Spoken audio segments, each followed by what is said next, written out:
So hello everyone. In today's video, we'll discuss about biomolecules. That is chapter 9 of your 11th class. ठीक है.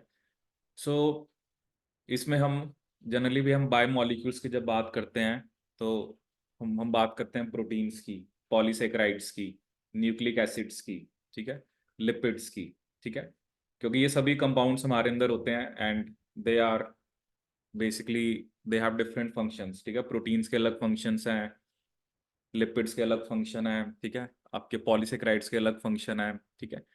तो देखते हैं one by one कि basically इसके अंदर जो अलग अलग टॉपिक्स हैं कैसे हम किसी की केमिकल कॉम्पोजिशन को एनालाइज कर सकते हैं. ठीक है, प्राइमरी सेकेंडरी मेटाबोलाइट्स क्या होते हैं, ठीक है, मैक्रोमोलिक्यूल और माइक्रोमोलिक्यूल का क्या कंसेप्ट होता है, ठीक है, प्रोटीन्स क्या होते हैं, polysaccharides, nucleic acids, what are the structure of proteins and enzymes.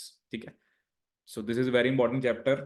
ठीक है, और जनरली बच्चों का ये थोड़ा वीक भी रहता है, ठीक है, बट वो है कि थोड़ा सा आपको ध्यान से पढ़ोगे तो आपको समझ आ जाएगा. ठीक है, so there is a wide diversity in living organisms in our biosphere. ठीक है, now a question that arises in our mind, are all living organism made up of same chemicals, that is elements and compounds. So you have learned in chemistry.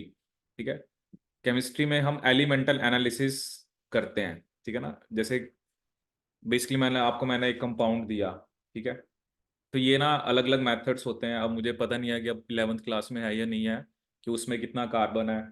देखो normally carbon होगा, hydrogen होगा, nitrogen होगा, oxygen होगा, you can say sulphur होगा, phosphorus होगा. तो chemical अलग अलग टाइप के मेथड्स होते हैं कि उस केमिकल जो आपके पास मतलब है कंपाउंड है उसका क्या फॉर्मूला है, उसके अंदर कितने कार्बन्स हैं. जैसे हम लिखते हैं ना, जैसे हम लिखते हैं ग्लूकोज C6H12O6, तो ये किसी तरह से निकाला गया होगा ना, तभी तो आप ये कहते हो कि ग्लूकोज C6H12O6 होती है. ठीक है, सो इन सब के लिए मेथड्स होते हैं. ठीक है ना, अब जैसे आप मान लो ऑर्गेनिक केमिस्ट्री पढ़ते हो, ठीक है, तो आपको मैं एक ऐसे एक केमिकल दे दूं, एक रिएजेंट दे दूं, ठीक है, कि ये मैं आपसे पूछूं कि बताओ ये क्या है, ये एस्टर है, ईथर है, एल्डिहाइड है, कीटोन है, ऐसे देख के थोड़ा आप बता दोगे. हर एक चीज का एनालिसिस होता है. ठीक है, तो हमारे पास बहुत ऐसी एडवांस टेक्निक्स होती हैं with the help of which we can, हम बता सकते हैं कि ये जो केमिकल है इसका क्या फॉर्मूला है, ये किस टाइप का है. ठीक है, सो उसमें हमें नहीं जाना क्योंकि हमने थोड़ा सा इसको बायोलॉजिकल व्यू से पढ़ना है. तो वो कह रहा है कि अगर हमें किसी प्लांट टिश्यू, ठीक है, किसी एनिमल टिश्यू या माइक्रोबियल पेस्ट, ठीक है, हमें किसी पे भी एनालिसिस करना है, वो obtain a list of elements. Carbon होगा, हाइड्रोजन होगा, ऑक्सीजन होगा, और basically several others and their respective content per unit mass of living tissue. ठीक है, if the same analysis performed on a piece of earth crust, ठीक है, earth crust को हम क्या मान के चल रहे हैं, नॉन लिविंग मैटर. ठीक है, so we obtain a similar list. ठीक है, what are the differences between the two list in absolute terms. Absolute मतलब कि अगर हम, एक होता है रिलेटिव, रिलेटिव की अर्थ क्रस्ट के अंदर कितना कार्बन है, कितना हाइड्रोजन है, ठीक है, वो भी हम यहाँ पे एक टेबल मेंशनड आप देखोगे. This is one of the comparison. ठीक है, if you see the absolute में मतलब एलिमेंट्स वो सारे हैं, ठीक है, वो अर्थ क्रस्ट में भी हैं, ह्यूमन बॉडी में भी हैं. ठीक है, बट जब जैसे आप देख सकते हो कि हाइड्रोजन अर्थ क्रस्ट में 0.14 है, ह्यूमन बॉडी में 0.5 है. सो रिलेटिव, जो रिलेटिव कंटेंट है वो डिफरेंट है. ठीक है, कार्बन आप देखो 0.03, हमारे अंदर कार्बन कितने हैं 18.5, नाइट्रोजन अर्थ क्रस्ट में है 46.6%, ठीक है, इसमें है 65, नाइट्रोजन है वेरी लिटल, बॉडी में 3.3, सल्फर का कंपैरिजन है, सोडियम का कंपैरिजन आप देख सकते हो, कैल्शियम आप देख सकते हो, ठीक है, मैग्नीशियम आप देख सकते हो, सिलिकॉन, सिलिकॉन हमारे अंदर क्या होता है, नेग्लिजिबल. ठीक है, और ये जो रिजल्ट है, ठीक है, this is adapted from CNR Rao. ठीक है, so he is one of the renowned chemist, जो मतलब जो केमिस्ट्री के रिनाउंड है, और इनको भारत रत्न भी मिला हुआ है. ठीक है, CNR राव. ठीक है, so understanding chemistry, university press, Hyderabad. ठीक है, तो ये उन्होंने एक मैं वही बता रहा हूँ कि देर देर आर टेक्निक्स कि आप, मैं आपको एक मतलब जैसे उन्होंने ये सब किया है कि बॉडी के अंदर कितने परसेंट क्या है. ठीक है ना, तो उसके लिए जो भी टेक्निक्स होती हैं, और each and everything can be done. ठीक है, तो उनके लिए बहुत एडवांस टेक्निक्स होते हैं जिससे हम ये सब चीज़ें पता कर सकते हैं. ठीक है ना, अभी तो आप ये पढ़ते हो ना कि ये फॉर्मूला है, लेकिन मैं आपको कहूँ कि आप मुझे बताओ कि ये फॉर्मूला कैसे निकालोगे, ठीक है। ये सब होता है, ठीक है। आप मतलब कई बार ये सोचते हैं ना, अब कई बार तो अगर हम चीजों को ना माने तो कहेंगे ये कार्बन को सी क्यों बोला है, या मतलब इसमें यही क्यों होता है, तो उनका क्वेश्चन का कोई आंसर नहीं है, बट ये सब चीजें आप कर सकते हो, ठीक है। तो सभी जो एलिमेंट्स हैं जो अर्थ क्रस्ट में है वो सिंपल लिविंग टिश्यू में भी है। अगर हम क्लोजर एग्जामिनेशन देखें, reveals that relative abundance of carbon and hydrogen with respect to other element is higher in living organism than in earth crust, ठीक है। अगर हम कार्बन हाइड्रोजन का कंपैरिजन सिर्फ देखें तो carbon, you can see there is a, मतलब carbon 0.03 18.5, carbon में देखो बहुत ज्यादा डिफरेंस है। हाइड्रोजन भी आप 0.14 0.5, ठीक है। तो दोनों ही ह्यूमन बॉडी में ज्यादा है as compare to earth crust, ठीक है। So the question is how to analyse chemical composition, ठीक है। अब क्वेश्चन क्या आता है कि हम केमिकल कॉम्पोजिशन को कैसे एनालाइज करें, ठीक है। So we can continue asking in the same way, what type of organic compounds are found in living organisms, ठीक है। How does one go about finding the answer, ठीक है। टू गेट एन आंसर हमें chemical analysis करना पड़ेगा, ये ठीक है। आपको ये पता करना है कि उसमें कौन कौन से ऑर्गेनिक कंपाउंड्स हैं, ठीक है। अब कोई भी लिविंग टिश्यू ले लो, you can take a vegetable और पीस ऑफ लीवर, बिकॉज है तो ये सेल्स ही, ठीक है। सो आप उसको ग्राइंड कराओ ट्राइक्लोरो एसिटिक एसिड में यूजिंग ए मोटर एंड पेसल, ठीक है। जैसे मतलब होते हैं ना कि आप जैसे चटनी कूटते हैं, उसी तरह से आपने इसका एक क्या करना है, उसको ग्राइंड कर लेना है। So we obtain a thick slurry, ठीक है। If you were to strain this through a cheese cloth और कॉटन, ठीक है। अब हम इसको अगर चीज क्लोथ या कॉटन से स्ट्रेन करें तो हमारे पास दो फ्रैक्शन आएंगे, ठीक है। एक जिसे हम क्या बोलते हैं फिल्ट्रेट, मतलब जो फिल्टर हो जाएगा, ठीक है, दैट इज एसिड सॉल्युबल। और दूसरा रिटेंटेट और एसिड इनसॉल्युबल, ठीक है। तो एक कौन सा आपका फिल्ट्रेट, और more technically the acid soluble, and second the retentate और एसिड इनसॉल्युबल फ्रैक्शन, ठीक है।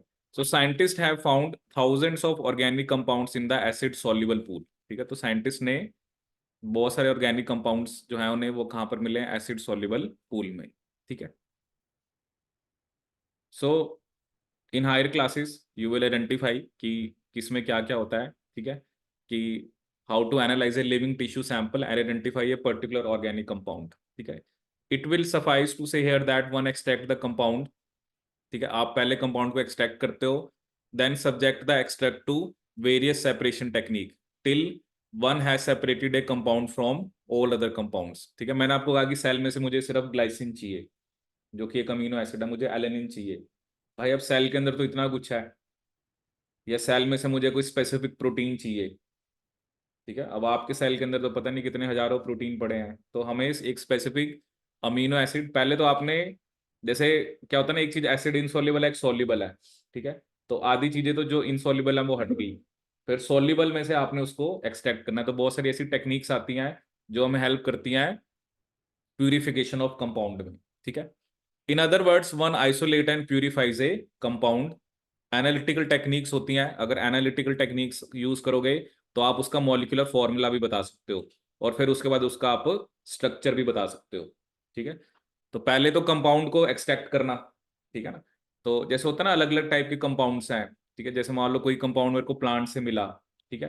तो मान लो मैं कोई ऐसा कंपाउंड ढूंढने की कोशिश कर रहा हूँ जो एंटी कैंसर हो, ठीक है। मतलब मैं अलग अलग प्लांट्स पे काम कर रहा हूँ, ठीक है।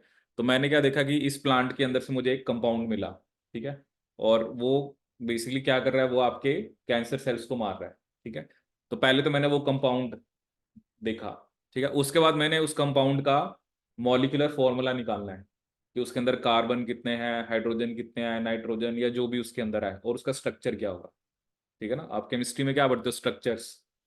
अगर आपको कहा जाता है कि ये, अगर आप कहते हो कि ये किसका स्ट्रक्चर है, ठीक है, ये किसका स्ट्रक्चर होता है,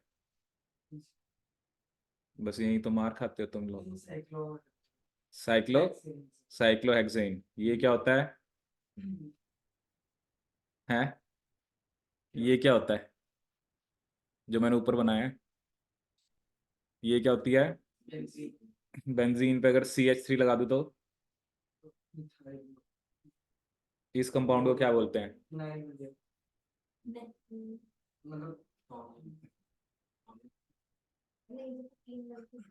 इसे क्या होता है?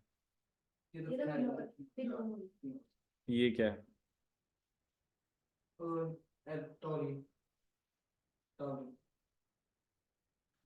टॉर्लिन तो CH3 वाला नहीं होता? 3 थोड़ा लगे होते हैं, किसने कहा 3 लगे होते हैं? एक ही लगा होता है। चलो मतलब मैं आपको वैसे आइडिया दे रहा हूँ, तो ये टॉर्लिन होगा, ये फिनॉल है, ये एनिलिन। एनिलिन पढ़ा है? तो एनिलिन में क्या होता है? चलो कोई नहीं, ठीक है, मतलब मैं वैसे आपको बता रहा हूँ कि आपने एक कंपाउंड निकाला, अब क्या होता है ना, उसके बाद ही तो आप इस चीज के कंक्लूजन पे आओगे ना कि वो बेसिकली कैसा है, कि वो आपका एक तरह से मतलब उसका स्ट्रक्चर क्या है। ठीक है ना, अब ये तो अब आपको पता है ना, ये तो आपको बता दिया गया कि ये टॉलिन होता है, ये आपका फिनोल होता है, ये एनिलिन होता है, ठीक है, बट उनका स्ट्रक्चर, ठीक है। So all the carbon compounds, यही होता है टॉलिन। अभी तुम्हें ये याद नहीं है, देखो। So all the carbon compounds that we got from living tissues can be called biomolecules. However, living organisms have also got inorganic elements. Inorganic ये सब जो आपका कैल्शियम है, मैग्नीशियम है, ये सब क्या होते हैं? इनऑर्गेनिक, ठीक है। So how do we know this? A slightly different but destructive experiment has to be done. जैसे आप एक small amount of living tissue लो, वो चाहे आपने लीफ लेना है या लीवर लेना है, and this is called the wet weight. इसे हम क्या बोलते हैं? Wet weight. पहले आप इसको ड्राई करो, मतलब इसमें से पानी रिमूव कर दो, ठीक है। The remaining material gives dry weight, ठीक है। Now if the tissue is fully burned, all the carbon compounds are oxidise to gaseous form, ठीक है। अगर आप टिश्यू को फुली बर्न करोगे, ठीक है, उसको पूरी तरह से जला दो, तो जितने भी कार्बन कंपाउंड्स हैं वो CO2 और वाटर वेपर में वो क्या हो गए? आपके ऑक्सीडाइज हो गए। फिर आप उनको रिमूव कर दो, what is remaining is called ash, ठीक है। जैसे होता है ना, लकड़ी को जला देते हो तो उसके बाद वो जो ऐश रह जाती है, ठीक है ना, क्योंकि सारी की सारी लकड़ी तो वो नहीं हो जाती ना। और जैसे पीछे लोहड़ी आई थी, लकड़ी लोगों ने जलाई, तो बाद में क्या रह गया? ऐश। क्योंकि जो कार्बन कंपाउंड्स हैं वो तो ऑक्सीडाइज हो गए, CO2 वाटर वेपर बन के उड़ गए, ठीक है। लेकिन बाद में जो चीजें रह जाती है उसे बोलते हैं ऐश, ठीक है। ऐश में क्या होता है? इसमें कैल्शियम, मैग्नीशियम, ठीक है, इसमें इनऑर्गेनिक कंपाउंड्स होंगे, sulphate, phosphate, and also seen in the acid soluble fraction. ये भी एसिड सॉल्युबल में ही होते हैं, ठीक है। तो आप एलिमेंटल एनालिसिस भी कर सकते हो कि लिविंग टिश्यू के अंदर, तो therefore elemental analysis gives elemental composition of living tissues in the form of कितना उसमें हाइड्रोजन है, ऑक्सीजन है, क्लोरीन है, कार्बन है, ठीक है। और while analysis of compound gives an idea of kind of organic and inorganic constituent, ठीक है। तो जो अभी हमने बेसिकली आप यहाँ पे देख सकते हो, ये सारे के सारे क्या? Inorganic. Sodium, potassium, calcium, magnesium, water compounds की बात करें तो NaCl, CaCO3, फॉस्फेट, सल्फेट, ठीक है। From A chemistry point of view one can identify functional groups, कि जैसे उसमें एल्डिहाइड है, कीटोन है, वो एरोमेटिक है, ठीक है। But biological point of view से हम क्या पढ़ते हैं? अमीनो एसिड्स, ठीक है, क्योंकि अमीनो एसिड से प्रोटीन्स बनते हैं, न्यूक्लियोटाइड से मेरा DNA बनता है, और फैटी एसिड से मेरे लिपिड्स बनते हैं, ठीक है। तो हम, क्योंकि बायो जो केमिस्ट्री पॉइंट ऑफ व्यू से हम ये देखते हैं कि वो कंपाउंड कैसा है, ठीक है, कि उसके अंदर किस टाइप का ग्रुप है, but biological point of view से हम amino acid, nucleotide, fatty acid या शुगर्स को देखते हैं, ठीक है। अब सबसे पहले इसने किसके बारे में बता रखा है हमें? अमीनो एसिड के बारे में, ठीक है। अमीनो एसिड नाम से ही पता लग रहा है कि ये ऑर्गेनिक कंपाउंड होते हैं, इसमें एक अमीनो ग्रुप होता है जिसे, जो कि आपका पॉजिटिव, ठीक है, और एक एसिडिक ग्रुप होता है, ठीक है।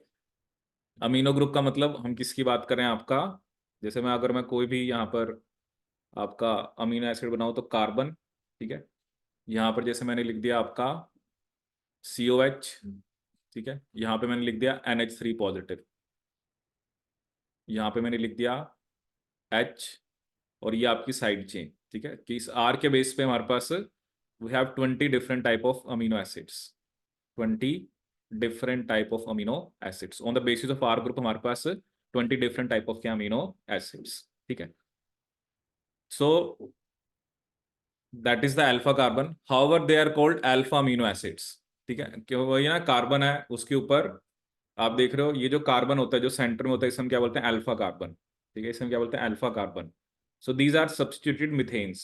मिथेन क्या होता है, CH4, तो अलग अलग ग्रुप्स लगे हुए हैं, ठीक है।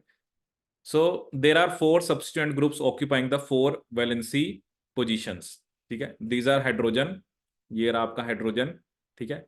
एक आपका कार्बोक्सिल ग्रुप, अमीनो ग्रुप, और ये जो आर ग्रुप होता है ये वेरिएबल होता है, ठीक है, क्योंकि इसी के बेस पे हमारे पास अलग अलग टाइप के अमीनो एसिड्स हैं। और जो प्रोटीन्स होते हैं उसमें जनरली हमें सिर्फ 20 different type of amino acid देखने को मिलते हैं, ठीक है। तो however those which occur in proteins are only of 20 types, ठीक है। और भी होते हैं अमीनो एसिड, बस उसे बोलते हैं हम अनयूजुअल, ठीक है, मतलब वो अनकॉमन होते हैं, बट प्रोटीन में सिर्फ आपको 20 टाइप के मिलते हैं, ठीक है। जैसे ये डायग्राम में यहाँ पर 3 दिखा रखे हैं। अगर तो आर ग्रुप हाइड्रोजन है तो उसे बोलते हैं ग्लाइसिन, ठीक है। आर ग्रुप अगर CH3 है उसे बोलते हैं हम एलेनिन, और अगर ये CH2OH है तो उसे बोलते हैं हम सेरिन, ठीक है। तो इसमें से बताओ कि किस में कायरल कार्बन नहीं है। कायरल कार्बन क्या होता है, पता है कायरल कार्बन? कायरल कार्बन वो होता है जिसके साथ 4 डिफरेंट ग्रुप्स लगे होते हैं, ठीक है। तो जैसे ये कार्बन आपका कायरल होगा नहीं होगा, ये नहीं होगा ना, क्योंकि 2 हाइड्रोजन है। ये हाँ, सिर्फ ग्लाइसिन को छोड़ के बाकी जो 19 अमीनो एसिड होते हैं वो सब कायरल होते हैं, ठीक है, मतलब उन सब में कायरल कार्बन होता है। तो ये शायद अभी आपने पढ़ा नहीं होगा केमिस्ट्री में, पढ़ा डेक्स्ट्रोलीवो, चलो कोई नहीं। तो बेसिकली ये आर ग्रुप्स के बेसिस पे हमारे पास 20 डिफरेंट टाइप ऑफ क्या होते हैं आपके पास, अमाइनो एसिड्स, ठीक है। तो ग्लाइसिन, एलेनिन, और यहाँ पर हमें सिरिन 3 के स्ट्रक्चर बता रखे हैं, ठीक है। सो अगर वैसे हम अगर नाम लिखें यहाँ पर, तो हमारे पास 20 अमाइनो एसिड है, ठीक है। ये वैसे आप याद रखना, एक बार मैं आपको इनके सिंगल लेटर वर्ड लिखवा देता हूँ, बाकी स्ट्रक्चर तो फिर सभी के हैं ऐसे, ठीक है। तो सबसे पहले जैसे ग्लाइसिन, ठीक है, ग्लाइसिन के लिए सिंगल लेटर वर्ड है G, एलेनिन के लिए A, वैलिन के लिए V, ठीक है, ल्यूसिन के लिए L, ठीक है, आइसोल्यूसिन के लिए I,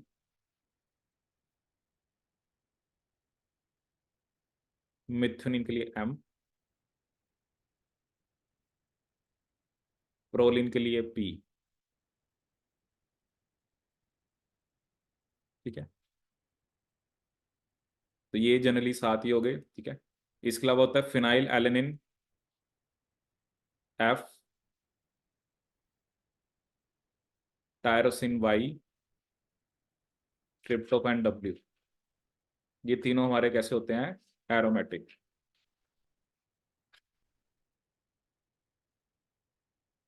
tryptophan,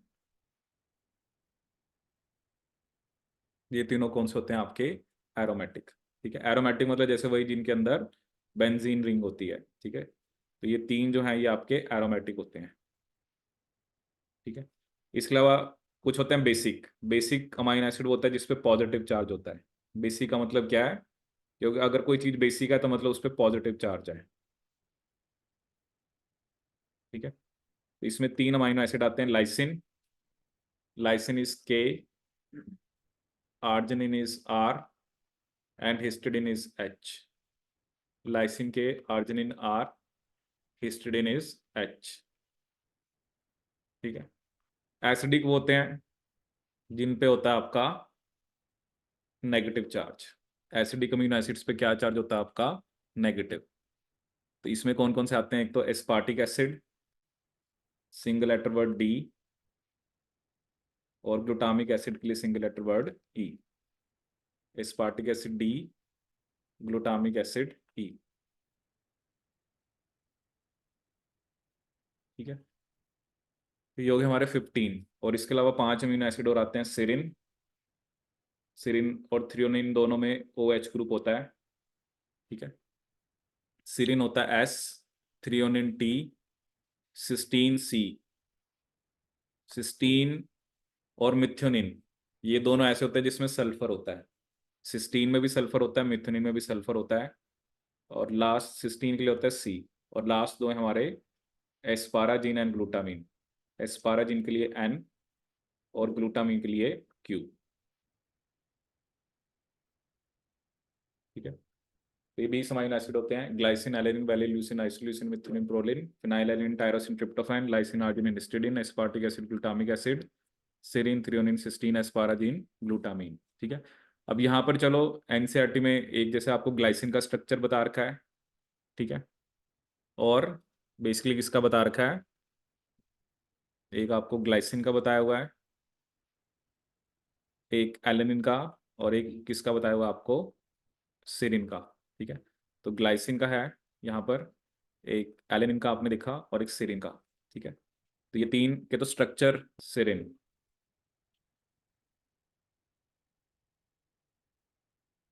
glycine, alanine and serine. ठीक है। और उसके अलावा आप देख सकते हो यहाँ पर कि जो केमिकल और फिजिकल प्रॉपर्टी की होती हैं वो अमीनो, कार्बोक्सिल और आर ग्रुप पर डिपेंड करती है। ठीक है। जैसे एसिडिक वो होते हैं जिनके अंदर आपका, जैसे ग्लूटामिक एसिड मैंने यहाँ पे आपको लिखवाया, इसमें COH ग्रुप होता है एक्स्ट्रा। मतलब हर एक अमीनो एसिड के अंदर एक COH और एक अमीनो तो है ही सी। ठीक है। बट एसिडिक में एक एक्स्ट्रा होता है, बेसिक के अंदर NH3 पॉजिटिव एक्स्ट्रा होता है, और न्यूट्रल में क्या एग्जाम्पल है आपका, वैलिन। ठीक है। ये तीन मैंने आपको एरोमेटिक बताए, tyrosine, phenyl alanine and tryptophan. ठीक है। तो अगर हम यहाँ पे देखें तो एनसीईआरटी में ये तीन, इसके अलावा ग्लूटामिक एसिड का नाम यहाँ पर मेंशन्ड है। ठीक है। एक आपका लाइसिन का नाम मेंशन्ड है, और ये तो तीनों ही नाम यहाँ पर मेंशन्ड है। ठीक है। तो यहाँ पर तो इन्हीं के नाम दे रखे हैं, बट और भी आपके अमीनो एसिड्स होते हैं। ठीक है। जब +2 में पढ़ोगे ना प्रोटीन कैसे बनता है, तो वहाँ पर ये सब नाम आएंगे, ट्रांसलेशन। ठीक है। और एक और खास बात यहाँ पर क्या होती है, आयनाइजेबल नेचर। ठीक है। क्योंकि जो NH2 है, ठीक है ना, जैसे ये जो ग्रुप्स होते हैं, जैसे अब NH2 है, वो H पॉजिटिव को अगर लेगा तो क्या बनाएगा, NH3 पॉजिटिव। ठीक है। लेकिन उल्टा भी हो सकता है कि वो ब्रेक होके ये भी दे सकता है। ठीक है। ऐसे COH है, वो ब्रेक डाउन होके क्या देगा, CO negative plus H positive, लेकिन इसमें हाइड्रोजन लग जाएगा तो फिर वो COH। ठीक है। A particular property of amino acid is the ionizable nature of NH2 and COH group. Hence, in solutions of different pH, the structure of amino acid changes. ठीक है। मतलब किसी भी अमीनो एसिड के ऊपर चार्ज फिक्स नहीं होता। ठीक है। जैसे मान लो ये पहली स्टेट है, यहाँ पर NH3 पॉजिटिव है, COH है, तो यहाँ पर चार्ज है +1। ठीक है। यहाँ पर NH3 पॉजिटिव, CO नेगेटिव, यहाँ पे चार्ज है 0। ठीक है। और यहाँ पे चार्ज कितना है, -1। तो ये डिपेंड करता है अमीनो एसिड कौन से सॉल्यूशन में है, उस पीएच की क्या उस सॉल्यूशन की क्या पीएच है। ठीक है। उसके अकॉर्डिंग क्या होता है हमारा, बेसिकली आपका उसके अकॉर्डिंग आपका चार्ज होता है। ठीक है। तो आप देख सकते हो ना कि एक इस पीएच पे +1 चार्ज है। ठीक है। इस पीएच पे आपका 0, और इस पे कितना चार्ज है, -1। ठीक है। तो किसी भी प्रोटीन पे जो चार्ज है या अमीनो एसिड पे जो चार्ज है वो पीएच पे डिपेंड करता है। ठीक है। तो ये जो वर्ड है, जो बी स्टेट है, इसे हम क्या बोलते हैं, ज्विट्राइन। ठीक है। ज्विटर एक जर्मन वर्ड है जिसका मतलब होता है बाईपोलर और हाइब्रिड आयन।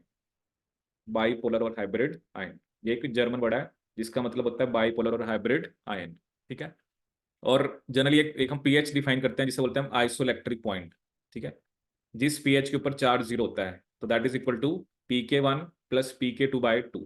ठीक है। जैसे क्या होता है ना, जैसे अब ये आपके पास अमीनो एसिड है, PK1 वो पीएच होती है जिसके ऊपर COH ने अपना हाइड्रोजन आयन लूज करा है। ठीक है। PK2 वैल्यू वो होती है जिसके ऊपर NH3 पॉजिटिव ने अपना हाइड्रोजन आयन लूज करा है। ठीक है। तो इन दोनों को ऐड करके जब हम 2 से डिवाइड कर देते हैं तो इससे हमारे पास क्या आता है, आइसोइलेक्ट्रिक पॉइंट। आइसोइलेक्ट्रिक पॉइंट वो पीएच होती है जिस पीएच के ऊपर अमीनो एसिड या प्रोटीन के ऊपर चार्ज क्या होता है, 0। क्या होता है, चार्ज क्या होता है आपका, 0। तो वो पीएच जिसके ऊपर आपका चार्ज क्या होता है, 0, तो उसे हम क्या बोलते हैं, आपका आइसोइलेक्ट्रिक पॉइंट। ठीक है। तो ये हो गया हमारा अमीनो एसिड्स के बारे में। अब नेक्स्ट टॉपिक है लिपिड्स। ठीक है। तो जब भी लिपिड्स की बात आती है तो मतलब हम फैट्स की बात कर रहे हैं, तो लिपिड्स जनरली कैसे होते हैं, वाटर इनसॉल्युबल। ठीक है। दे आर वाटर इनसॉल्युबल क्योंकि ये हाइड्रोफोबिक होते हैं। ये आपके सिंपल फैटी एसिड भी हो सकते हैं, जैसे आपके आर ग्रुप के साथ एक कार्बोक्सिल ग्रुप लगा हुआ है, ठीक है, वो मिथाइल भी हो सकता है, इथाइल भी हो सकता है, और it could be like from 1 to 19 carbon, ठीक है। जैसे पाल्मिटिक एसिड के अंदर 16 कार्बन होते हैं इंक्लूडिंग ए कार्बोक्सिल ग्रुप, ठीक है। अराकिडोनिक एसिड के अंदर कितने कार्बन होते हैं? 20 कार्बन, ठीक है। अराकिडोनिक एसिड में कितने होते हैं? 20। ये दोनों सैचुरेटेड है। सैचुरेटेड का मतलब क्या होता है? जिसके अंदर डबल बॉन्ड नहीं है, ठीक है। जैसे आप ये यहाँ पर ये सब लिपिड्स के स्ट्रक्चर हैं, ठीक है। जैसे ये पाल्मिटिक एसिड है, CH3CH2 14COH, 16 कार्बन, एक 15 और एक 16। ग्लिसरॉल हो गया, ये अभी हम ट्राईग्लिसराइड की बात करेंगे, ठीक है। तो यहाँ पर आप देख सकते हो कि ये ट्राई में मतलब 3 फैटी एसिड चेन लगी हुई है, डाई होता तो 2 थी और मोन होता तो 1 होती। फिर एक होते हैं जो हमारी सेल मेम्ब्रेन होता है, ठीक है। जैसे सेल मेम्ब्रेन आपने पढ़ी है कि सेल मेम्ब्रेन में हम कहते हैं हेड होता है पोलर, टेल्स होती हैं नॉन पोलर, ठीक है। क्योंकि सेल की जो मेम्ब्रेन होती है उसका क्या नेचर होता है? हेड होता है हाइड्रोफिलिक, हाइड्रोफिलिक मतलब पोलर। क्या? किसका? हाँ, हाइड्रोफिलिक होता है, हेड होता है पोलर, और टेल्स कैसी होती हैं आपकी? Non polar, non polar tails, ठीक है। सो अब जैसे ये एक लिपिड दिखा रखा है, ठीक है, यू कैन सी। अब जैसे ये क्या आपकी, ये जो आर ग्रुप है, मतलब ये दोनों आपकी टेल्स हैं, ये जो टेल मैंने बनाई ना ये टेल्स हैं, ठीक है। और जो ये वाला पार्ट है आपका, ठीक है, जिसके ऊपर ये चार्ज है, ठीक है, जैसे फॉस्फेट फॉस्फेट होता है उस पर चार्ज होता है, यहाँ पर जैसे क्या बनाया उसने, ये होता है कॉलिन, ये जो ग्रुप है ना इसका नाम है कॉलिन, ठीक है। तो ये हमारा यहाँ पर क्या बना रहा है? हेड।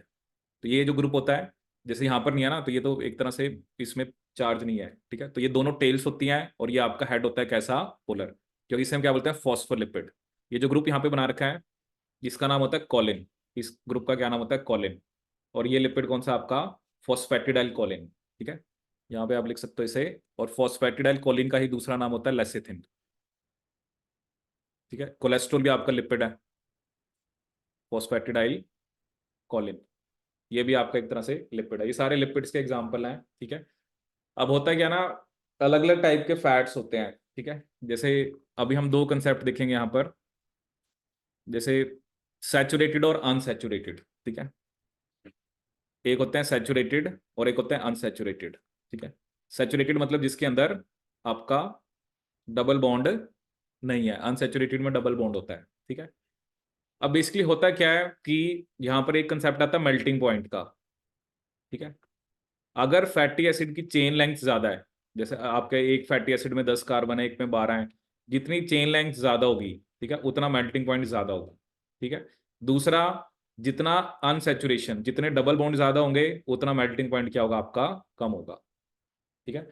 अब जैसे होता है ना, आपके घर में रिफाइंड ऑयल आता है, तो रिफाइंड ऑयल तो क्या होता है, वो फ्रीज नहीं होता, उसको फ्रिज में रख दो वो जमता नहीं है, क्योंकि उसके अंदर अनसैचुरेटेड फैटी एसिड क्या है आपके? ज्यादा है। क्योंकि अनसैचुरेटेड फैटी एसिड ज्यादा होंगे तभी मेल्टिंग पॉइंट कम होगा, ठीक है। लेकिन जो आता है वनस्पति घी, वो सैचुरेटेड होता है, तो उसको फ्रिज में रखोगे जम जाएगा, ठीक है। तो fatty acids could be saturated, saturated का मतलब विदाउट डबल बॉन्ड, और अनसैचुरेटेड मतलब जिसके अंदर बेसिकली विद वन और more carbon, carbon double bond. Another simple lipid is glycerol which is try hydroxy propane, ठीक है। मैंने लिपिड्स में जैसे मैंने अभी आपको दिखाया कि ग्लिसरॉल भी होते हैं, फैटी एसिड भी होते हैं, hence the fatty acid are found esterified. जब भी एसिड और अल्कोहल की रिएक्शन होती है तो एस्टर बनता है, ठीक है ना, ये याद रखना हमेशा केमिस्ट्री में।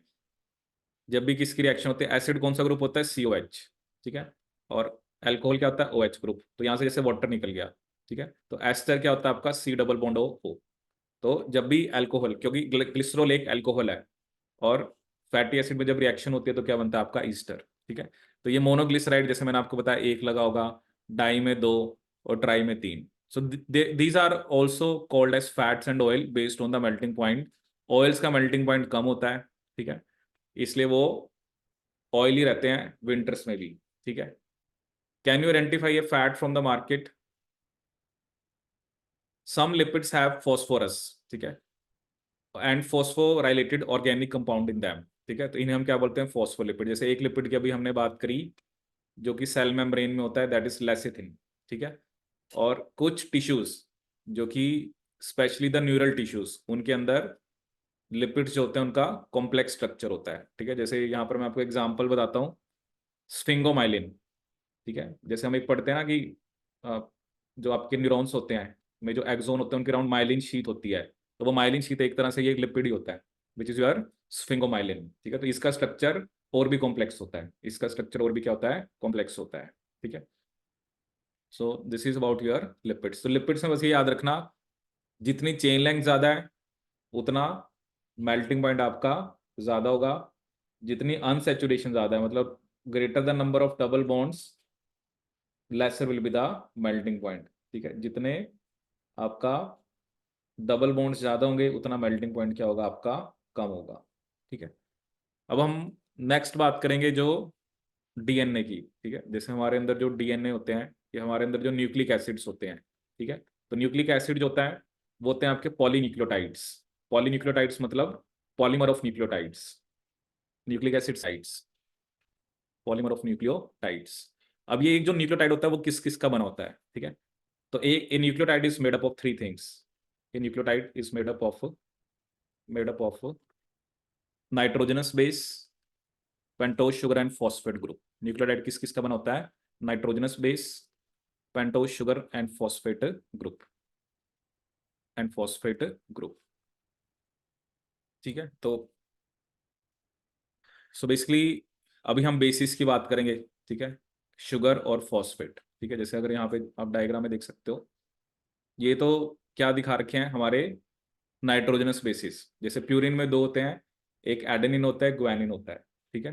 प्यूरिन कौन कौन से होते हैं, एडेनिन एंड ग्वानिन, इन्होंने सिर्फ एक का स्ट्रक्चर दिखा रखा है। नाइट्रोजनस बेसिस की दो टाइप होती हैं। प्यूरिन, प्यूरिन वो होता है जिसके अंदर दो रिंग होती हैं, ठीक है। और पिरिमिडिन वो होती है जिसके अंदर सिंगल रिंग होती है। प्यूरिन में दो आते हैं, कौन कौन से, एडेनिन एंड ग्वानिन, ठीक है। और पिरिमिडिन में थ्री आते हैं, साइटोसिन, थायमिन एंड यूरेसिल, ठीक है। इसमें से थायमिन सिर्फ डीएनए में होता है और यूरेसिल सिर्फ आरएनए में होता है, बाकी तीनों दोनों में ही होते हैं, ठीक है। तो बेसिकली आपका ये जैसे प्यूरिन का स्ट्रक्चर दिखा रखा है, तो आप यहाँ पर देख सकते हो कि दो रिंग है, ठीक है। यहाँ पे एक रिंग है, तो इन्होंने सिर्फ एक एडेनिन का स्ट्रक्चर दिखा रखा है, एक यूरेसिल का, तो ये नाइट्रोजनस बेस है, ठीक है। नाइट्रोजनस बेस जब शुगर के साथ लग जाता है, ये शुगर है, ये आपकी शुगर है, ठीक है। अब इसमें क्या होता है ना, दो टाइप की शुगर होते हैं, जैसे इसमें दो OH ग्रुप है, तो ये राइबोज है, ठीक है। अगर इसमें यहाँ पर OH ग्रुप नहीं होगा तो वो डीऑक्सीराइबोज होगी, ठीक है। मतलब ये तो होगा ही होगा दोनों में, इट डिपेंड्स कि यहाँ पर है या नहीं है, ठीक है। तो अब क्या होता है, शुगर के साथ क्या लग गया आपका, नाइट्रोजनस बेस, इसे बोलते हैं हम न्यूक्लियोसाइड, ठीक है। जैसे ये नाम आ गया एडिनोसिन, यूरिडिन। और जब साथ में फॉस्फेट भी लग जाए तो उसे बोलते हैं हम न्यूक्लियोटाइड, ठीक है। तो nitrogenous base plus sugar is nucleoside, ठीक है। मतलब जो न्यूक्लियोसाइड के अंदर बेस प्लस क्या होता है, sugar, nitrogenous base plus sugar. और न्यूक्लियोटाइड के अंदर बेस भी होता है, शुगर भी होता है और फॉस्फेट भी होता है। न्यूक्लियोटाइड के अंदर base plus sugar plus phosphate, ठीक है। तो यहां पर आप देख सकते हो ये फॉस्फेट भी लग गया, तो ये क्या बन गया, एडिनाइलिक एसिड, ठीक है। तो ये हमारे पास डिफरेंट टाइप के हैं आपके, बेसिकली तो डिपेंड करता है यहाँ पर क्या लगा हुआ है, एडेनिन लगा हुआ है, ग्वानिन आपका, थायमिन लगा हुआ है, यूरेसिल लगा हुआ, तो उस बेस पे अलग अलग नेम्स हैं जो भी हम देखेंगे, ठीक है। सो living organisms have a number of carbon compound in which heterocyclic rings can be found. Some of these are nitrogenous bases, जैसे इसमें क्या क्या है, adenine, guanine, cytosine, uracil and thymine, ठीक है। When found attached to a sugar, इन्हें हम क्या बोलते हैं, न्यूक्लियोसाइड। अगर फॉस्फेट ग्रुप भी लगा हुआ है, ठीक है, एस्टिफाइड टू द शुगर, उसे हम क्या बोलते हैं, न्यूक्लियोटाइड्स, ठीक है। अभी +2 में यही सब कुछ आपने डिटेल में पढ़ना है। तो adenosine, guanosine, thymidine, uridine and cytidine, ये न्यूक्लियोसाइड्स के एग्जाम्पल हैं। लेकिन मैं adenylic acid, thymidylic acid, guanylic acid, uridylic acid, cytidylic acid, ये सब न्यूक्लियोटाइड्स हैं, ठीक है। तो न्यूक्लिक एसिड डीएनए आरएनए में सिर्फ न्यूक्लियोटाइड्स ही होते हैं, तो जैसा कि मैंने आपको बताया ना, डिफरेंस होता है, एक तो शुगर में डिफरेंस होता है, यहाँ पे था डीऑक्सी राइबोस, ये होता है राइबोस। दो टाइप की शुगर होती हैं, और जनरली हमारा जेनेटिक मटेरियल तो डीएनए ही है, बट अलग अलग जो वायरसेस हो गए उनके अंदर, मतलब वायरसेस में, कुछ वायरसेस में डीएनए भी होता है, कुछ वायरसेस में आरएनए भी होता है। तो बेसिकली जेनेटिक मटेरियल की तरह आपका एक्ट करते हैं। जैसे कोविड वाला जो वायरस है, उसके अंदर सिंगल स्टैंडर्ड आपका आरएनए है, उसके अंदर क्या होता है, सिंगल स्टैंडर्ड आरएनए। तो ये हमने बेसिक डिस्कस किया किस किस का, प्रोटीन्स या मतलब amino acids, because amino acids are monomers, जिससे आपके प्रोटीन बनते हैं। फिर मैंने आपके साथ डिस्कस करे लिपिड्स, और फिर मैंने आपके साथ डिस्कस करे न्यूक्लियोटाइड्स, या जो न्यूक्लिक एसिड जो होता है वो, that is a polymer of nucleotides.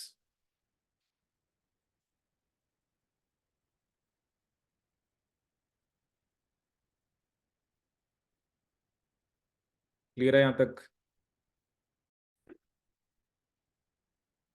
ठीक है, सो नेक्स्ट टॉपिक हम क्या पढ़ेंगे, आपके प्राइमरी एंड सेकेंडरी मेटाबोलाइट्स। ठीक है, देखो प्राइमरी बेसिकली वो होते हैं जो ग्रोथ से लिंक होते हैं।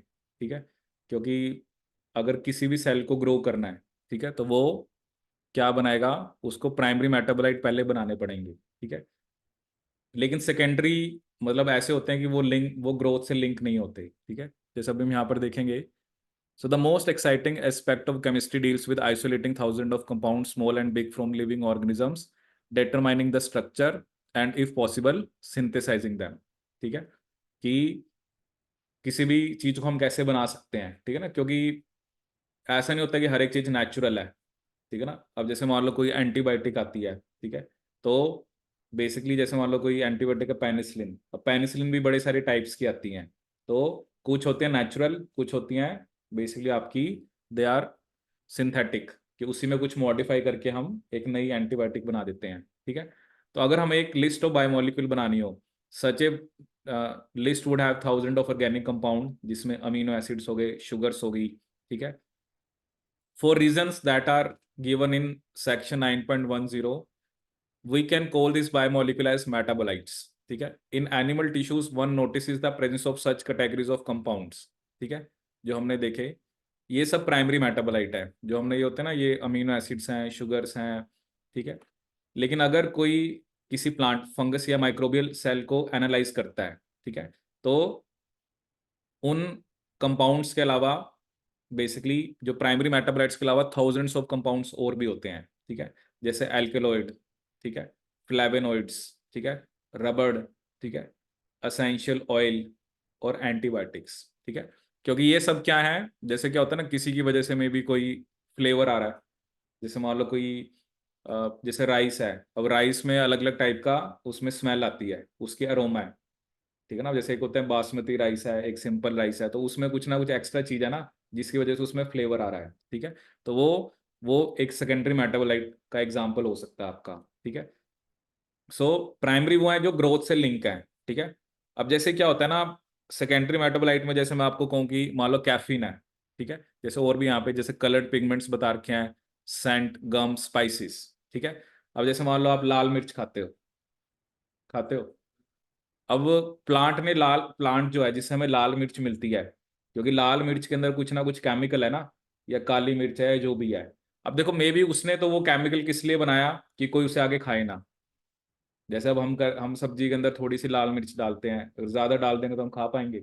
लेकिन अब क्या होता है, प्लांट ने वो कंपाउंड इसलिए बनाया कि कोई एनिमल उसे आगे ना खाए, क्योंकि उसको मिर्ची लगेगी, उसको लगे यार ये तो मैंने खाना नहीं है। तो सेकेंडरी मेटाबोलाइट का ये पर्पस हो सकता है। जैसे कोई कलर है, अब हम कहते हैं एक ही प्लांट है या अलग अलग प्लांट्स है, किसी में लीफ येलो कलर के हैं, किसी में वाइट कलर के हैं, किसी में रेड कलर के हैं। ठीक है, अब अलग अलग टाइप के फ्लावर्स आते हैं, तो वो जो पिगमेंट्स हैं वो they can be secondary metabolite because they are not linked with growth. ठीक है, प्राइमरी मेटाबोलाइट होते हैं अगर वो होंगे तभी प्लांट ग्रो करेगा, या बैक्टीरिया ग्रो करेगा, या फंगस ग्रो करेगी।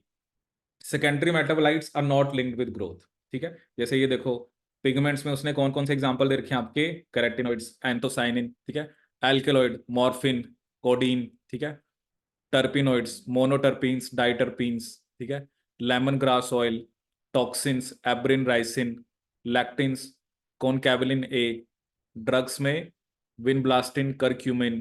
ठीक है, इसमें रबड़, गम्स और सेलुलोज। ठीक है, ये मतलब चलो अभी हम इसमें डिटेल में तो जा नहीं सकते कि हर एक कंपाउंड का क्या क्या फंक्शन होता है, उसमें हमें जाना भी नहीं है। बट ये कुछ सेकेंडरी मेटाबोलाइट हैं। ठीक है, मतलब अब जैसे मान लो हम एग्जांपल लें, मान लो आपका फंगस है, जैसे हम कहते हैं कि पेनिसिलियम जो होती है वो एक एंटीबायोटिक बनाती है, पेनिसिलिन। तो वो किस लिए बनाती है? ताकि वो बैक्टीरिया को मार दे। ठीक है, वो इसने किस लिए बनाई? अपने डिफेंस के लिए। डिफेंस के लिए कह सकते हो, या जैसे मान लो बैक्टीरिया और फंगस दोनों है, तो न्यूट्रिएंट्स फिर बैक्टीरिया भी तो खा रहा है, तो फंगस ने एक कंपाउंड बना के बैक्टीरिया को मार दिया, ताकि वो जो न्यूट्रिएंट्स हैं उसको वही यूटिलाइज करे और उसकी ग्रोथ हो। तो एंटीबायोटिक फंगस ने बनाई किस लिए? बैक्टीरिया को मारने के लिए। तो वो एक क्या है आपका सेकेंडरी मेटाबोलाइट है, क्योंकि वो ग्रोथ से लिंक नहीं है। ठीक है, ये सब हम पढ़ते हैं डिटेल में आगे। ठीक है, तो ये सब एग्जांपल जो है, alkaloids, flavonoids, rubber, essential oil, antibiotics, coloured pigments, scent. अब कहीं जिसे हम कहते हैं ईथर आता है। ईथर क्या होता है? किसी ना किसी प्लांट से मिलता है। ठीक है, उसकी एक स्मेल है। तो वो सब चीजें जो होते हैं ना, गम्स मिलते हैं आपको, रबड़ मिलता है, ये सब के सब क्या है? बेसिकली सेकेंडरी मेटाबोलाइट्स है। ठीक है, तो जैसे प्राइमरी मेटाबोलाइट्स के आइडेंटिफेबल फंक्शन होते हैं और उनका रोल होता है नॉर्मल फिजियोलॉजिकल प्रोसेस में।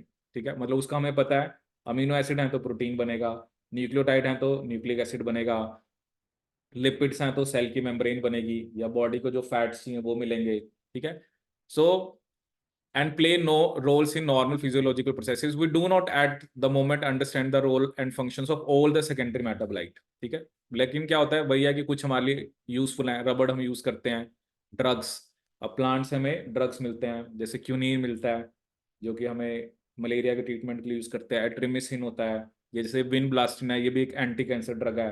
ठीक है, अब प्लांट ने मे भी उसको अलग पर्पस के लिए बनाया है, वो अलग बात है, लेकिन हम बहुत सारे बेनिफिट्स प्लांट से लेते हैं। हमें सेंट्स मिल गए, स्पाइसेस मिल गए, पिगमेंट्स मिल गए। ठीक है, अब आप कहते हो कि हमने इस चीज का कुछ कलर देना है, तो कलर के लिए वो सब्सटेंस तो चाहिए ना। वो सब्सटेंस कहाँ से मिलेगा? प्लांट से मिलेगा। ठीक है, या कोई और फंगस है, अलग बात है, उनसे हो सकता है। तो कुछ हमारे लिए इकोलॉजिकल इंपॉर्टेंस के होते हैं। ठीक है, अब जैसे मान लो हम कहते हैं कैफीन, निकोटिन, कैफीन जो हमारी कॉफी में है, निकोटिन जो टोबैको में है। तो ये हम तो इसको अपने पर्पस के लिए यूज कर रहे हैं ना, हम तो कैफीन से कॉफी बना रहे हैं। अब मान लो क्या होता है, प्लांट ने इसलिए बनाया कि अब मान लो कोई एनिमल है, वो जाके सीधा ही कैफीन को खा ले, वो तो घूम जाएगा। क्योंकि आप जो कॉफी पीते हो वो बहुत ही मतलब ओरिजिनल वो वाली नहीं होती है। ओरिजिनल मतलब जो होते हैं ना वो बहुत महंगी आती है, वो तो ऐसी होती है कि आपने 10-20 ml पी ली ना, सिर्फ कंसनट्रेटेड, 3-4 दिन आपको नींद नहीं आएगी। तो वही सोचो, अगर एनिमल उसको खाएगा, उसको नींद ही नहीं आ रही, तो वो तो झूमता रहेगा। तो वही है ना, प्लांट ने, अब निकोटीन है, निकोटीन अब टोबैको में आता है, जितनी सिगरेट है तंबाकू में डालते हैं।